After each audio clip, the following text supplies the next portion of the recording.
Hello everyone. So today let me share and hopefully help you if you're trying to do something similar. Let me share and talk about the differences between setting up your own site using nothing but plain HTML, a bit of CSS plus JavaScript, or versus publishing a website using org mode. And yes, publishing org mode is the topic of this video. Now the thing is, now talking about my background, I have been developing websites for almost 20-ish years. So I have plenty of website development experience. I've done it professionally. In fact, I still do it, to be honest. But there was a time when I used to develop a lot of websites. So I'm like a hardcore developer when it comes to making websites. And I used to do it for others. So not just my own websites, but website for people who used to, pay us. And of course, because I've done that using Drupal, and I love Drupal. Drupal is great. But when it comes to publishing a simple website, I've tried doing it using static site generators like Hugo, Graph. In fact, I have a couple of sites on Hugo and Graph.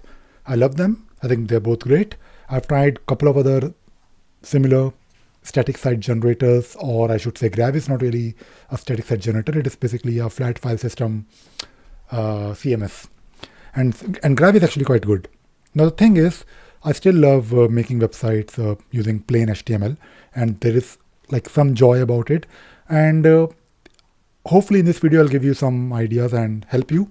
Now if you look at these two websites, the website on the left hand side, ravi.pro, it is published using org mode. And if you look here, it is simple and it is responsive because there is nothing much happening here. If you look at the blog, there is like a blog listing page, and if you could go to a particular blog, you can actually read the blog.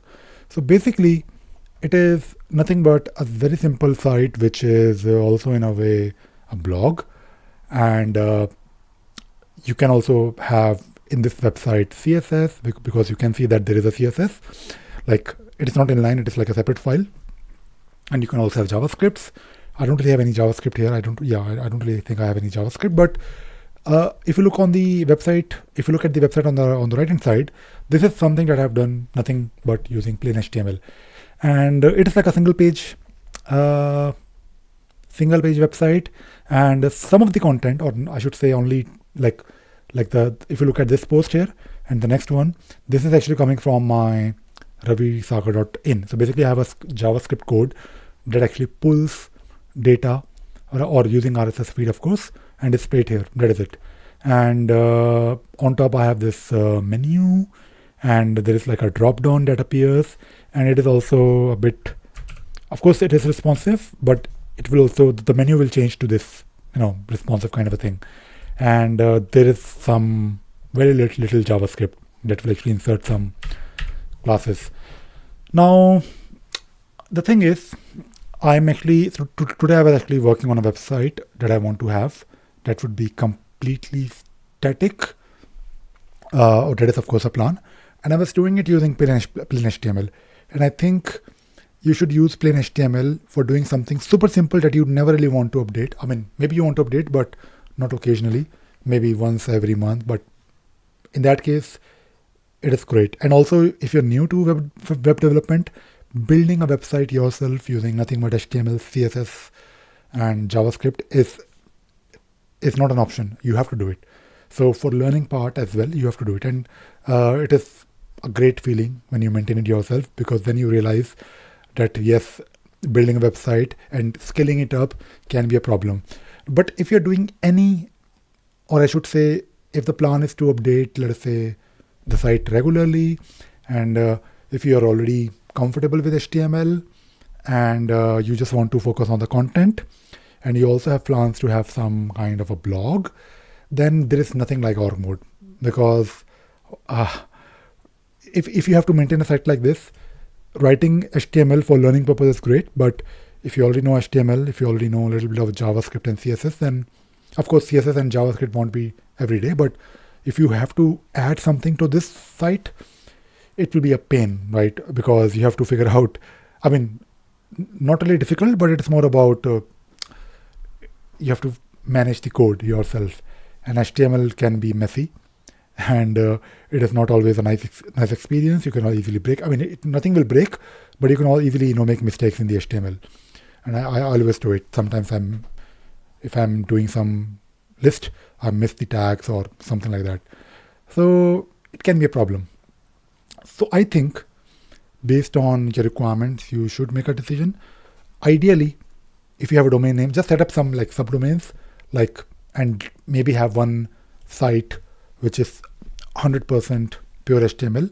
And if you have plans to update something regularly, then org mode will give you that joy, that good feeling of doing something from Emacs and publishing it. Of course, you won't be publishing it straight away to your server.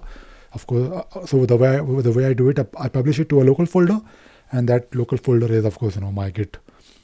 I manage it using GitLab, of course. So I publish it to Git. I commit and push it to my Git, and then, of course, GitLab pipelines will deploy the site. And yeah, that is all I wanted to share in this video.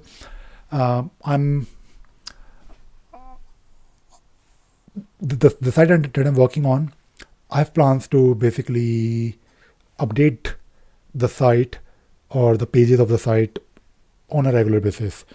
And good thing about, for example, if you make something in pure HTML, like nothing else, you have to worry about the header and the footer on all the pages. So there has to be some duplication of HTML. You can, of course, do it using like JavaScript, but it's a pain. And of course, that is why we have CMS or site generators. But if you're doing using org mode, in your Emacs configuration, you can have the preamble or postamble, basically the same HTML that you want to have, the top part or the bottom part in all the pages, or at least on the pages you want. And if you just want to, because if we already use, or I already use Emacs to keep track of a lot of my things, but my repository is also within Emacs. Some of these pages are also like my own repository that I am happy to make public.